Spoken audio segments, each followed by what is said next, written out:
It's on here now. The goalkeeper's beat, and South Africa have done Shake Sport 2010. ከማንቸስተር ዩናይትድ ጋር በተያያዘ እየተሰሙ ያሉ አዳዲስ መረጃዎችን ይዘናል። ፋብሪዚዮ ሮማኖ ብሩኖ ፈርናንዴዥ አልሂላልን ለመቀላቀል ዝግጁ ስለመሆኑ እንዲሁም ማንቸስተር ዩናይትድ ወደ አልሂላል የሚደረገውን የብሩኖ ፈርናንዴዥን ዝውውር እንደማያስተጓጉል የሚገልጹ መረጃዎችን ፋብሪዚዮ ሮማኖ አውጥቶ አይተናል። የአሁን ናቸው ከጥቂት ደቂቃዎች በፊት የተሰሙ። በሌላ በኩል ማይክል ካሪክ የማንቸስተር ዩናይትድ ቋሚ አሰልጣኝ ለመሆን ስለመቃረቡ ስካይ ስፖርትስ እና ሌሎች ትልልቅ ሚዲያዎች እየተናገሩ ይገኛሉ።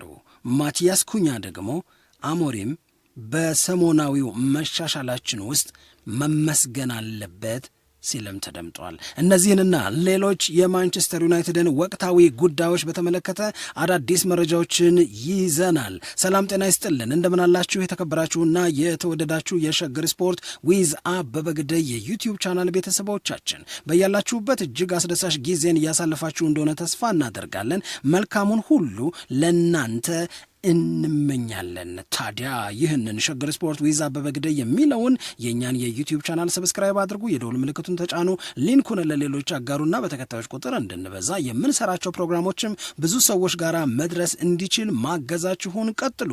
እስካሁን ላበረታችሁን አቅም፣ ጉልበት፣ ድጋፍ ለሰጣችሁን በሙሉ የላቀ ምስጋናችን ይድረሳችሁ እንላለን። ከልብም እናመሰግናለን። የብሩኖ ፈርናንዴዥ እና የማንቸስተር ዩናይትድ ጉዳይ ወደ መለያየት ያዘነበለ እየመሰለ መጥቷል። ልክ ካዚሜሮን ከዚህ ውድድር ዓመት በኋላ አታዩትም እንዳሉን ዩናይትዶች ብሩኖ ፈርናንዴዥ እና እኛም ይሄ የውድድር ዓመት የመጨረሻችን ነው ሊሉን ያሉ ይመስላሉ። ፋብሪዚዮ ሮማኖ እንደዛ ነው የሚለው። ወደ ሳዑዲ ሊግ ይሄዳል። ዩናይትድ ከዝውውሩ ገንዘብ ያገኛል። ብሩኖ ፈርናንዴዥም ከአውሮፓ ሊግ ውጭ ይሆናል። ግን ደግሞ ከፍተኛ የሚባል የገንዘብ ተጠቃሚነት ይኖረዋል ተብሎም ይጠበቃል። ማንቸስተር ዩናይትድ ለዚህ ነገር ዝግጁ ነው? አይ እኔ ያልጠበቅኩት ነው።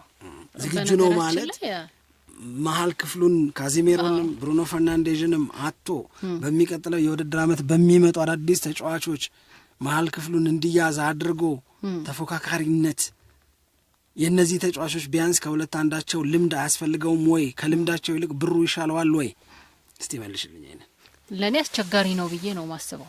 ማለት በተለይ የሁለቱም አንድ ላይ የካዜሚሮም የብሩኖ ፈርናንዴዝም አለመኖር ማንቸስተር ዩናይትድን በደንብ ይጎዳዋል ብዬ ነው ማስበው። በዛ ላይ ደግሞ የብሩኖ ፈርናንዴዝን ችሎታ ወቅታዊ ሁኔታ ስትመለከተው ዝም ብዬ ለአንድ ተጨማሪ ዓመት ኮንትራት ይኖረዋል ከማንቸስተር ዩናይትድ ጋር ይቆያል ብዬ አስብ ነበር። ያንን እንድናስብ የሚያደርግ ፐርፎርማንስም ነው የነበረው። ነገር ግን አሁን የተረጋገጠ በቃ ኮንፊርምድ የሆነ ዜና ነው በፋብሪዚዮ ሮማኖ በኩል እየወጣ የሚገኘው። አልሂላልና ማንቸስተር ዩናይትድ ተጫዋቹን በመሸጥና በመግዛት ዙሪያ ላይ በደንብ ውይይት ማድረግ መጀመራቸውን የሚገልጽ ነው። እንደውም ከገንዘቡ ጋራም በተያያዘ እስከ 100 ሚሊዮን አካባቢ ሊገኝ ይችላል ከብሩኖ ፈርናንዴዝ ዝውውር የሚሉ መረጃዎችም እየወጡ ነው። እንደምናስታውሰው የሄኛው የውድድር ዓመት ከመጀመሩ በፊት ብሩኖ ፈርናንዴዝ ከማንቸስተር ዩናይትድ ጋራ ለመቆየት ውሳኔ በማድረጉ ነው እንጂ ወደ ሳውዲ አረቢያ እንደዚሁም ወደ አልሂላል የሚዘዋወርበት እድል በጣም ሰፊ ነበረ። ያኔ ብሩኖ ፈርናንዴዝን ማንቸስተር ዩናይትድ መሸጥ አለበት የሚሉ ብዙ የዩናይትድ ደጋፊዎች እንደነበሩ እናስተውላለን ወይም እንረዳለን። ምክንያቱም ዩናይትድ የመሀል ክፍሉን የበለጠ ማጠናከር አለበት። ለዚህ ደግሞ ብሩኖ ፈርናንዴዝን በመሸጥ የሚገኘው ገንዘብ የበለጠ ተጫዋቾችን ወጣት ተጫዋቾችን በማምጣት ዩናይትድን የበለጠ ያጠናክራል የሚል ሀሳብ ነበራቸው።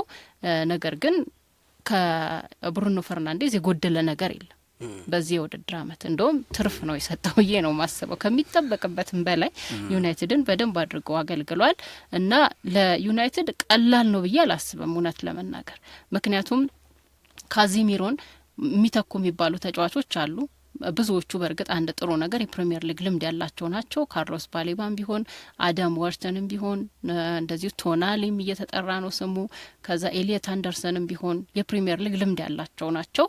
ግን ሲገዙ እንደርሳለን ከሆኑ ያው ማን ይተካዋል የሚለው ሰዎች የየራሳቸውን አስተያየት ይሰጣሉ እንጂ ከነዚህ ተጫዋቾች የዘለለ ስም ብዙ እየተጠራ አይደለም። ካዜሚሮን በትክክል በቃ የሚተካው ማን ነው በሚለው ላይ ማለት ነው።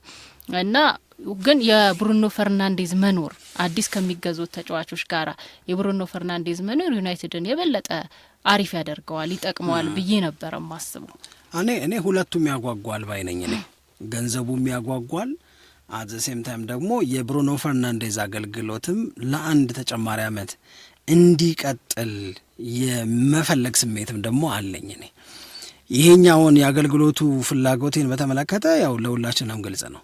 ለምሳሌ አሁን የብሩኖ ፈርናንዴዝ እድሜ እየሄደ ነው፣ 30ዎቹን እየኖረ ነው ምናምን ብለሽ ማንሳት አንድ ነገር ሆኖ ግን ስቲል አሁንም ሰሞኑን በሚሰበሰብ ድምጽ ሰምተሽ ከሆነ የእንግሊዝ ፕሪሚየር ሊግ የ2025/26 ማለትም የዘንድሮ የውድድር ዓመት የኮከብነት ክብር ይገባዋል ባይ ብዙ ነው። አንድ ይህንን ያዥ የሰዎችን ስሜት እያሸነፈ ለማንቸስተር ዩናይትድ ትልቅ ጥቅም እየሰጠ ያለ ተጫዋች ነው። ሁለት የብሩኖ ፈርናንዴዝን ቁጥሮች አውጭና ያቸው ከሚሰጡት ሚናዎች አንጻር የሚጠበቅበትን እያደረገ መሆኑን ሲያደርግ ደግሞ ከሌሎች የማንቸስተር ዩናይትድ ተጫዋቾች የሚሻል መሆኑን ብቻ አይደለም የምታየው ራሱ ሊግ ውስጥ አሉ ከሚባሉ የመሃል ሜዳ ተጫዋቾችም በቁጥር ምን ያህል እንደሚበልጣቸው ያሳያል። አሲስት ላይ ብቲ የግብ ዕድል መፍጠር ብቲ የግብ ዕድል መፍጠር ከክፍት የጨዋታ እንቅስቃሴ ከቆሙ ኳሶች እያንዳንዱ የብሩኖ ፈርናንዴዝ ቁጥር ሰርፕራይዚንግ ነው፣ የሚያስደንቅ ነው፣ የማትጠብቂው ነው። በዚህ ዕድሜ የምትይው አይነት ነገር ነው። አንዳንድ ጨዋታዎች ላይ ዛሬ ብሩኖ ፈርናንዴዝ ልክ አይደለም ልንል እንችል ይሆናል እንጂ በብዙዎቹ ጨዋታዎች ላይ ግን በማንቸስተር ዩናይትድ ቤት መጫወት ከጀመረበት ጊዜ ጀምሮ ብሩኖ ፈርናንዴዝ እኔ ማንቸስተር ዩናይትድ ጨዋታውን እንዲያሸንፍ አነስተኛ ልፋት ሲለፋ ግዴለሽ ሆኖ ተስፋ ቆርጦ አይቼው አላውቅም። ሁሌም በበዛ የማሸነፍ ፍላጎት ውስጥ የማገኘው ተጫዋች ነው ብሩኖ ፈርናንዴዝ። ስለዚህ አሁን ዘንድሮም የፕሪሚየር ሊጉ ኮከብ የመባል ባይባል እንኳን የመጨረሻ እጩዎች ውስጥ የመግባት አቅም ያለው ተጫዋች ነው። አሁንም ቁጥሮቹ ከሁሉም የፕሪሚየር ሊግ ተጫዋቾች የበለጡና የተሻሉ ናቸው። ይህንን ተጫዋች አንድ ዓመት አቆይተሽ ለሚመጡት ጎረምሶች ለሚመጡት ወጣቶች ልምዱን እንዲያካፍል ብታደርጊው የተሻለ ነው። ግን ምን ሲሆን ሁለተኛው የሚያጓጓኝ ነገር ባይኖር ኖሮ ማንቸስተር ዩናይትድ እንደ ማንቸስተር ሲቲ ቢሆን፣ ማን ዩናይትድ እንደ አርሰናል ወይ እንደ ሊቨርፑል ፋይናንሻሊ ስቴብል የሆነ ከወጪ አንጻር ጥንቃቄ ማድረግ ያለበት ከገንዘብ አንጻር ከፍተኛ የሆነ ጥንቃቄ ለማድረግ የሚገደድ ባይሆን ኖሮ ነው። አሁን በምትይ ዋጋ ብሩኖ ፈርናንዴዝን በዚህ ዕድሜ የሚወስድልሽ ካገኘሽ የሜዳ ውስጥ ችግርሽን ረስተሽ በገንዘብ ራስሽን ትንሽ ቀና የምታደርጊበት በምታገኘው የገንዘብ ጉልበት ያለው ቡድን የምትገነቢበትን እድል ደግሞ ይሰጥሻል። ይሄም ያጓጓል። የሜዳ ውስጥ እውነትም ያጓጓል። ከገንዘብ ጋር የተያዘው ነገር ያጓጓል። I don't know where to be እውነቴን ነው የምነግርሽ፣ የቱ ጋ ነው መሆን ያለብኝ። ሌላ ግን ሶስተኛ ነገር እኔ ምኞት ደግሞ ነበረኝ። ብሩኖ ፈርናንዴዝ ለማንቸስተር ዩናይትድ ከሆነው ነገር ተነስቼ ከሰጠው አገልግሎት ተነስቼ ከጉብዝናው ከልፋቱ ተነስቼ የሆነ ትልቅ ክብር አግኝቶ ከዩናይትድ ጋር የሚለያይ ቢሆን እላለሁ። እኔ ለምሳሌ ላይክ የሚቀጥለው የውድድር ዓመት ቆይቶ ዩናይትድ አንድ የሆነ ተለቅ ያለ ውድድር ወይ በፕሪሚየር ሊግ ወይ በቻምፒዮንስ ሊግ ወይ በሆነ ነገር የሚያሸንፍ ቢሆንና ያንን የአሸናፊነት ዋንጫ የሚቀበለው ብሩኖ ፈርናንዴዝ ቢሆን ደስ ይለኛል። እኔ ይሄ አይነት ደስታ ለጄራርድ ነበረኝ። ጄራርድና ሊቨርፑል ዋንጫ ለማብላት ሲሟሟቱ ሲታገሉ እና ጄራርድ ራሱ ተንሸራቱ ወድቆ ሊቨርፑል ዋንጫ የማሸነፍ እድሉ ከእጁ ሲወጣ ሴቨን ጄራርድ ከእግር ኳስ ሲሰናበት ያለ ፕሪሚየር ሊግ ዋንጫ መሆኑ ማንም አልፈለገውም ከሞሪኒዮ በቀር። ሁሉም ጄራርድ በበላ ምናምን ሲል አበሸቀኛል። ገብቶሻል? ያኔ እሳቸው ቼልሲ አሰልጣኝ ናቸው። በቃ ባኖ ጎሉን አገባው ምናምን አለቀ። ብሩኖ ፈርናንዴዝና ለማንቸስተር ዩናይትድ የከፈለው ዋጋ ብሩኖ ፈርናንዴዝና ጉብዝናው የሆነ ትልቅ ክብር ይገባቸዋል የሚል ፐርሰናል ምኞት አለ። ይህንን ደግሞ ቢያየው የሚል ግን ይሄ ከማንቸስተር ዩናይትድ ጋር አያይዝም። ይሄ ከኔ ምኞት ጋር ነው የሚያዘው። ከማንቸስተር ዩናይትድ ጋር ከሆነ ግን ሁለቱም ያጓጓል። የትኛውም ውሳኔ ሮንግ ነው ልል አልችልም። የትኛውም ውሳኔ 100% ልክ ነው ልል አልችልም።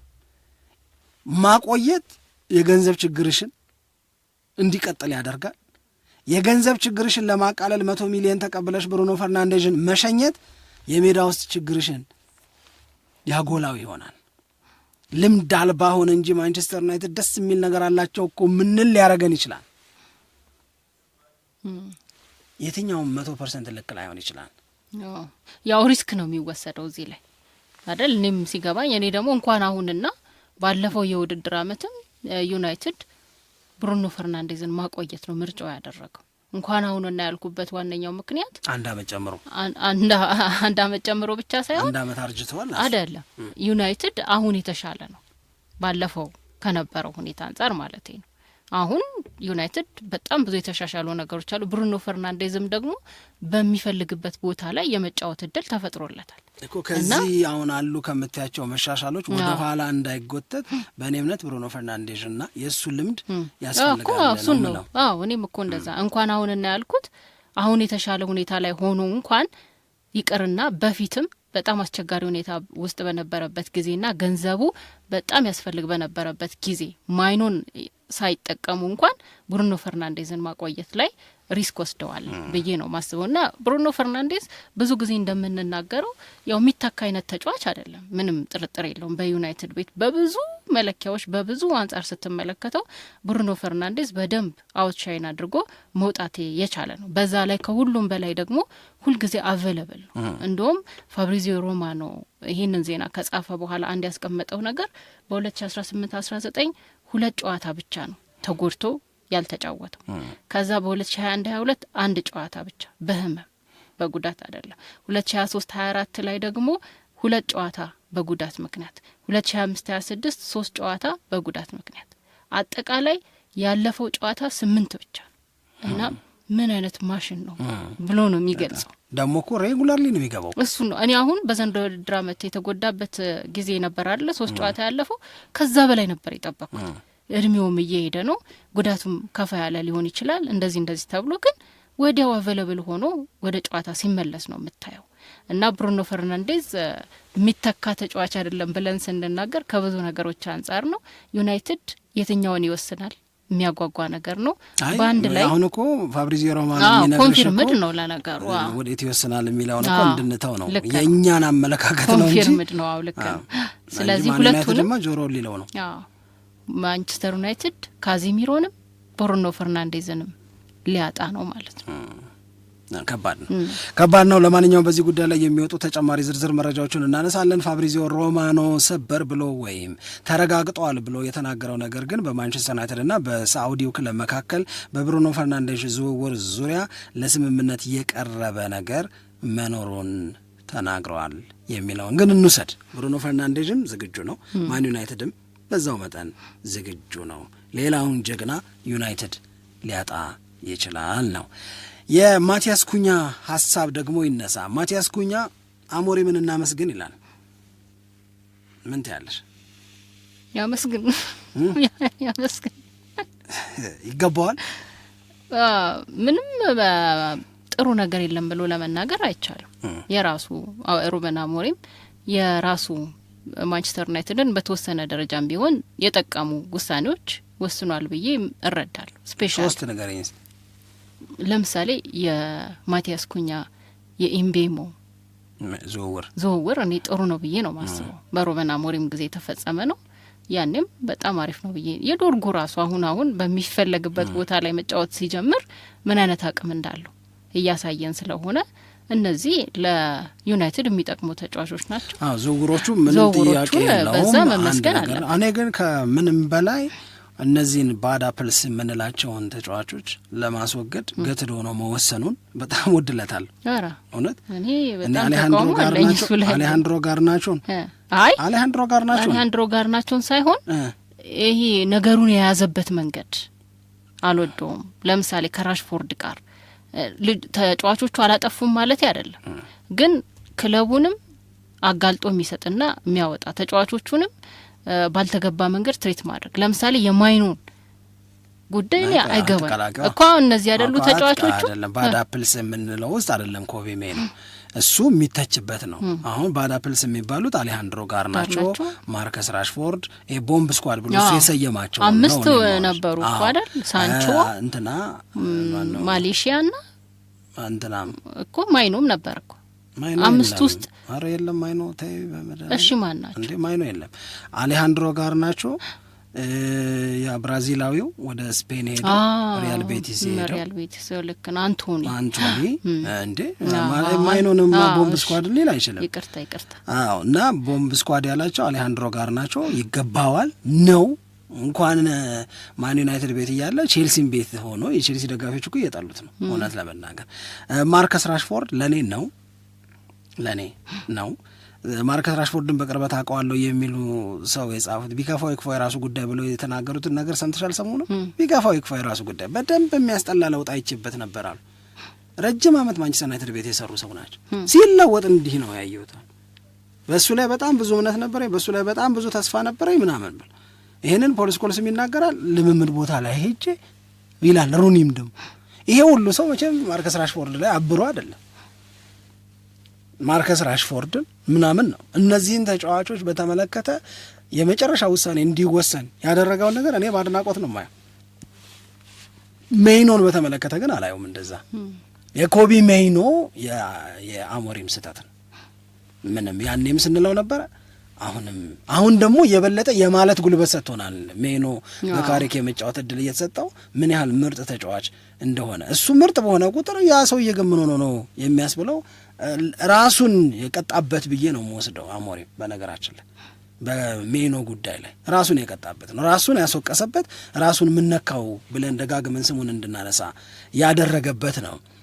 ይሄ እንትን ማለት መቻል አለበት። ከዛ ውጪ የአሞሪም የሚያስወቅሰው በሜይኖ ብቻ ሳይሆን ግግምና ልክ ነው ብዬ አላስብ። ግግም ያለ አቋም ራስሽን አንተ እስኪያደርግሽ ድረስ ድርቅ የምትይው ነገር ትርጉም የለውም። እኔ ከአጓጉል ሰዎች ጋር የሚጋባውልህ ጠቅሞታል ረድቶታል ብዬ አላስብም። የሚሰጠውን አስተያየት ሰምተሽ የሚጠቅመውን ወስደሽ የምትመሰገኝበትን ስራ መስራት፣ የማትቀበዩን ደግሞ አለመቀበል ትችላለሽ። በሁሉም ጉዳይ ግን እየሞትሽ እየሰመጥሽ ውሃ አፍንጫሽ ውስጥ እየገባ ለመተንፈስ አቅም እያሳጠሽ ድኖንኝ ብትይ ምን ያደርጋል? ምንም እኮ አያደርግም። ሰዎች አቅቷታል እንዳይሉ ብለሽ ትሞቻለሽ እንዴ? ይሄ ለእኔ ልክ አይደለም፣ በዚህ አንጻር ልክ አይደለም። ከዛ ውጪ አንዳንድ ጋዜጣዊ መግለጫዎቹ ላይ ይሰጣቸው የነበሩት አስተያየቶች ለእኔ ልክ አይደለም። ሲያስጠሉኝ ተጫዋቾች ምናምን እያለ በጣም እኔ ዩናይትድን ክብር የማይመጥን ነገር አድርጓል ብዬ ነው።